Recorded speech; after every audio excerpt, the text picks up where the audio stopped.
All right, check it out. We got some mail today.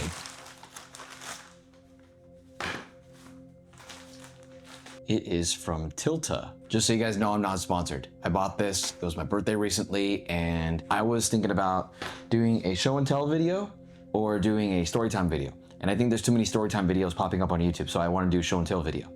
Now, it's not gonna be a show and tell about this. I'm just including this because I wanted to show you guys something really cool that I think a lot of newbies don't really know about. And then I want to put this on my Blackmagic, and then I want to do a showcase of my Blackmagic. Ooh. We got the Pocket Follow Focus. Open up this box. It's like a little tote that's cute. Oh, cool. Wow. So if you guys are unfamiliar with what this is exactly, this is a gear system that's controlled by a knob. You hook this up to a slide rail on the side of your camera, and this gear turns a zip tie that I have right here. This zip ties around your lens, this turns it, and it just makes it a lot more comfortable than just having to turn the actual knob on the front of your camera. And you guys are gonna see why in a second, because some of the longer barrel cameras, especially when you build out like a cinema camera that's heavier, it's really inconvenient to just reach around and adjust the focus that way. And some cameras don't have autofocus. So that being said, let's slap this on the Blackmagic. All right, as I said, it was, by the time I'm posting this, it's gonna be past, but I just turned 30 and it was my birthday. So I wanted to show you guys my rig that I just put together again. I'm gonna start using this for my YouTube. And with that being said, let me go ahead and adjust the camera so you guys can see it a bit better, and then we'll get started. So this is a Blackmagic 6K Pro base camera with a Sigma 18-35 mounted on it. Now, the entire rig, all this, it looks complicated, but it really isn't. Of course, I just showed you guys the follow focus that's up in the front. What I did was I took the Blackmagic 6K and I bought a Tilta rig cage for it. There's only one model really that goes for it. There's another model that's like a half cage, but I can go with the full cage because I prefer all the mounting points on it. On this cage, I put some under rails as well. These are about a foot long. They go from front to back. They just slide underneath and they lock in, and then that lets you put things on the base as well. And I also mixed parts from Small Rig and Tilta because I just like all my camera parts being black and red. I know matching's kind of weird, but whatever. I just prefer it that way. Even the tripod, check the tripod out. Follow focus, industrial zip tie, lens support because this lens is a little bit heavy. Then we have the 18-35 Sigma art lens on a full frame. This would be about a 27 to I think it's a 52. I put a side grip on it and a top grip on it just so I have better control over it. Turning this around, I put a shotgun mic. This kind of just stays on here because this camera actually has 2 ports for audio, which you guys can't really see unless I were to take this grip off. So I'm gonna go ahead and take this grip off. There you go, let's zoom in. There are 2 ports right here, and one of them is a 3.5 jack that I will put lavaliers in. And then the other one is gonna be going around the camera up through the front, and that's gonna be the shotgun mic you see on the other side. And while we're here, we might as well explain the cables to you. So let me adjust that. Let me bring the camera closer.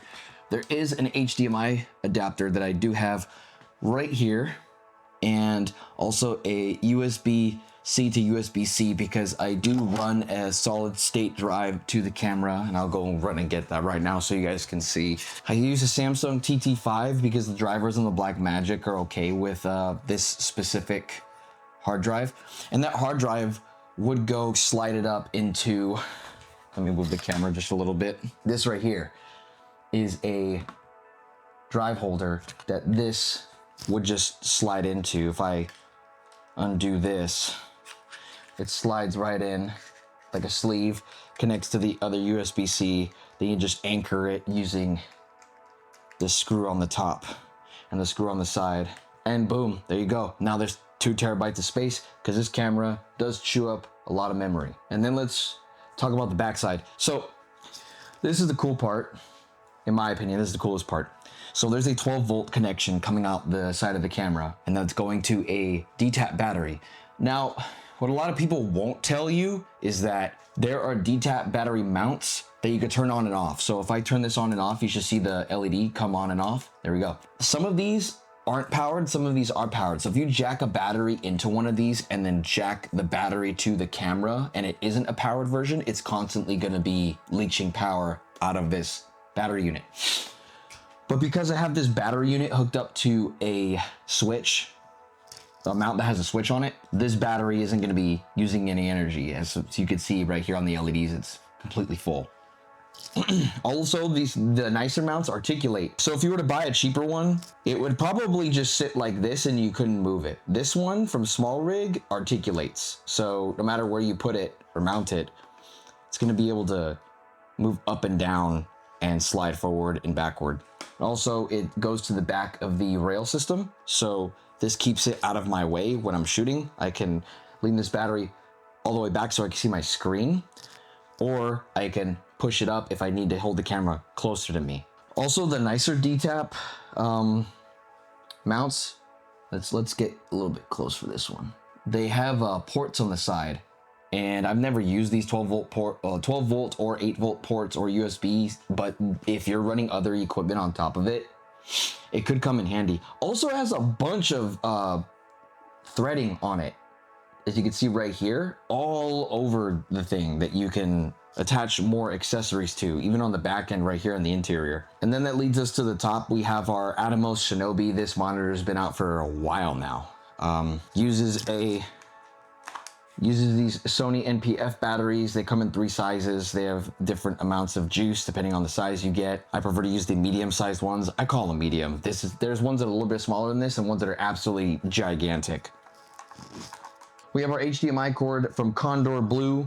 I thought that this red one that they released was really cool. I got it in an ad, or I saw it in an ad, so I just impulse bought it because I thought it matched my camera. That would go to the HDMI port that I showed you earlier. The Atomos Shinobi is kind of cool because there's an SD port on the side and you can upload LUTs into your camera, or sorry, not into the camera. You can upload LUTs into this monitor and have them displayed on the monitor so you could have like an idea of what it'll look like in post, but I don't do that. I tried it out. I kind of just leave this bad boy in here and I haven't touched it. I think loading LUTs into the monitor would save you time on a larger production, but for me, I don't really need to be as mindful because the LUTs I use that I make for myself, I know are gonna just work in post anyways, and I know how to expose for them. Also, this monitor lets me see myself when I'm recording myself because it isn't a flippy screen. This is more of a cinema production camera, so of course it's not gonna really have a screen. That doesn't really matter. It's just simple fix. You just run a monitor like this and you can see what's going on.